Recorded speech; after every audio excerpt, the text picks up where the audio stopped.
कन्याकुमारी से उत्तर की ओर मार्ग में कृतमाला नदी पार करके नीलकंठ पद्मनाभ यानी त्रिवेंद्रम आए।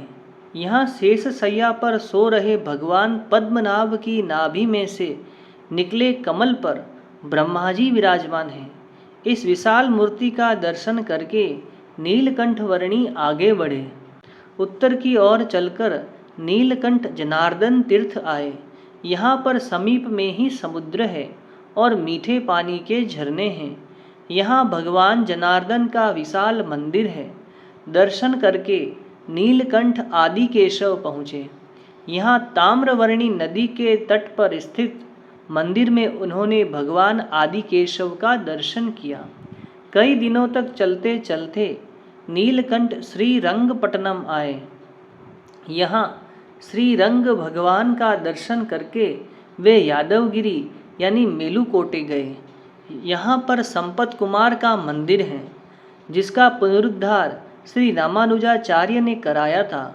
मंदिर में भगवान नारायण की मूर्ति का दर्शन करके नीलकंठ उत्तर में आगे बढ़े। मार्ग में कल्याणी गंगा में स्नान करके वे शुंडूर आए। यहाँ पर्वत पर स्वामी कार्तिकेय के मंदिर में उन्होंने दर्शन किया। इस स्थान को लोग पर्वतगिरी के नाम से भी जानते हैं। यहाँ से नीलकंठ ने किष्किंधा प्रांत में प्रवेश किया। तुंगभद्रा नदी में स्नान करके वे माल्यवान पर्वत पर स्थित स्फटिक शिला पधारे।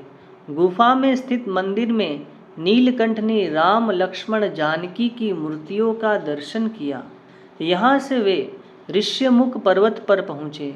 इस स्थान को दक्षिण का चक्र तीर्थ कहते हैं।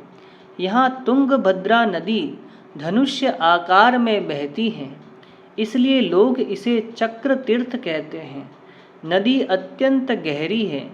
नदी में स्नान करके पर्वत पर स्थित श्री राम मंदिर में नीलकंठ ने दर्शन किया।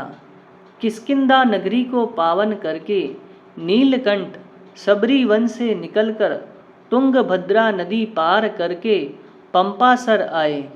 यहाँ के आसपास के टीले पर श्री रंगजी और लक्ष्मी नारायण के मंदिर हैं। यहाँ नीलकंठ ने दर्शन किया। पंपा सरोवर से आगे महाराष्ट्र में विचरण करते हुए नीलकंठ पंढरपुर आए। यहाँ चंद्रभागा नदी के तट पर उन्होंने 2 माह तक निवास किया। पंढरपुर में विठोबा के दर्शन करके नीलकंठ संवत 1855 में पूना शहर में आ पहुँचे। उस समय वहाँ बापू गोखले नामक दीवान शहर का कार्यभार संभालता था। वह एक मुमुक्षु हृदयी व्यक्ति था। उसने नीलकंठ की बहुत सेवा की और उनका आश्रय ग्रहण किया। आषाढ़ माह यहीं पर बिताकर श्रावण माह लगते ही नीलकंठ विंध्याचल की ओर चल दिए। चलते चलते वे तापी के तट पर तापी और मोना नदी के संगम पर स्नान करके सामने के तट पर स्थित बुरहानपुर पधारे। यहाँ से मालेगांव में एक शिवालय में 5 दिन रुककर उन्होंने मौसम गंगा में स्नान किया। फिर दंडकारण्य से गुजरते हुए नासिक पधारे। गोदावरी में स्नान करके त्र्यंबकेश्वर महादेव का दर्शन किया और यहाँ से वे गुजरात की ओर चल दिए। श्री स्वामीनारायण भगवान की जय।